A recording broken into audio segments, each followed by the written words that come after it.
ગુજરાતમાં વિછ્યા ઘનશ્યામ રાજપરા હત્યા કેસના મોટા પડઘા પડ્યા છે। ઘનશ્યામ રાજપરાની હત્યા બાદ પથ્થરમારો અને ત્યારબાદ લોકોને ભરીને જેલમાં નાખવામાં આવ્યા। હાલ જામીન મળી ગયા છે, પરંતુ કોળી સમાજ 9 માર્ચના રોજ મહાસંમેલન યોજી રહ્યું છે, જેને લઈ સાંભળો શું કહ્યું ઠાકોર કોળી એકતા મિશન કન્વીનર જ્યોતિબેન રાઠોડે। નમસ્કાર, હું જ્યોતિબેન રાઠોડ, ઠાકોર કોળી એકતા મિશન કન્વીનર।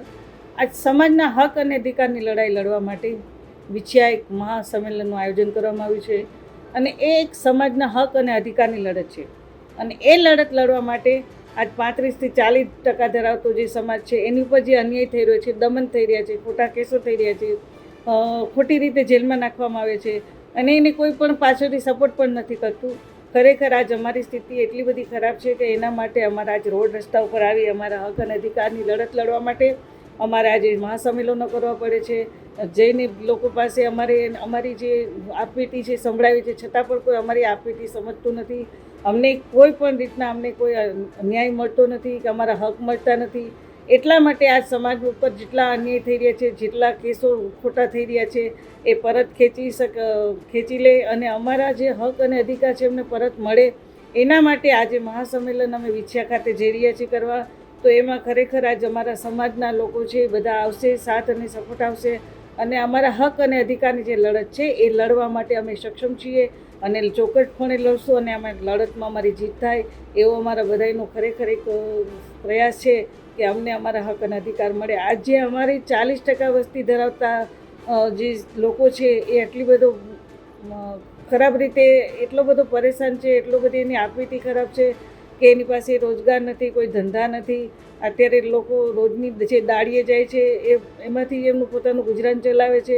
આજે અમારો સમાજ એટલો બધો બેરોજગાર છે, આર્થિક રીતે પછાત છે કે લોકોના જે શિક્ષણ રીતે અમારે જે ભણવામાં આવે છે એ પણ અમે એને પ્રોવાઈડ નથી કરી શકતા અમારા છોકરાઓને કે અમારા છોકરા ભણીને આગળ જઈ શકે, કેમ કે અમારો જે સમાજ છે એ આર્થિક રીતે પછાત છે, આર્થિક રીતે નબળો છે અને એમના જે પરિવાર છે એ બધા પોતે રોજદારી કરી રોજ આખો દિવસ દાડીએ જે એનું પોતાનું ગુજરાન ચલાવતા હોય ત્યાં ભણવાનો ખર્ચો ઉપાડી શકે એવી એમની અમારી સ્થિતિ પણ નથી।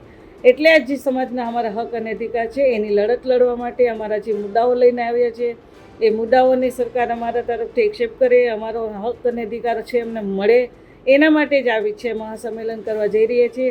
અને આ જે સંમેલન છે એ શાંતિપૂર્વક થશે, અમે કોઈને તકલીફ પહોંચે એવો અમારો કોઈ પ્રયાસ નથી। બસ અમારા હક અને અધિકારની લડત છે, અમે શાંતિથી અને અમે કોઈ ખરાબ રીતે કોઈને તકલીફ પહોંચે, કોઈ સરકારી પ્રોપર્ટી એ અમે કંઈ કરવા માગતા નથી। અમે ખાલી બસ અમારા હક અને અધિકારની લડત એટલા માટે આ સંમેલન દ્વારા જાહેર કરવામાં આવે છે કે સમાજને પણ ખબર પડે કે અમે ક્યાં પાછા છીએ, શેના માટે પછાત છીએ, કઈ રીતે પછાત છીએ અને અમારે કઈ રીતે આગળ આવવું એના અમને માર્ગદર્શન હેઠળ આ જે સંમેલન થવા જઈ રહ્યું છે એમાં અમારા હક અધિકારની જે લડતો છે કઈ રીતે લડવી, અમને ક્યાં હક ક્યારે મળશે, એના માટે જે અમે બધું આ કરીએ છીએ એ સમાજના હક અને હિત માટે કરીએ છીએ। તો બસ અમને આમાં અમારો હક અને અધિકાર મળી જાય, બસ અમારે બીજું કંઈ નહીં। આના માટે અમે વિછ્યા જઈ રહ્યા છીએ જે 9/3/2025ના રોજ।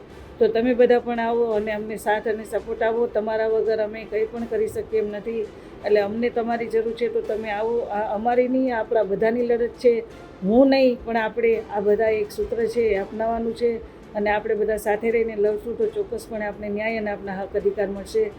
જય માનધાતા, જય કોળી સમાજ, જય ઠાકોર સમાજ, વંદે માતરમ। હાલ મહાસંમેલનની મોટા પ્રમાણમાં તૈયારીઓ ચાલી રહી છે। જોવું રહ્યું મહાસંમેલનમાં કોણ હાજર રહે છે, શું બોલવામાં આવે છે। બ્યુરો રિપોર્ટ, ગુજરાત તક।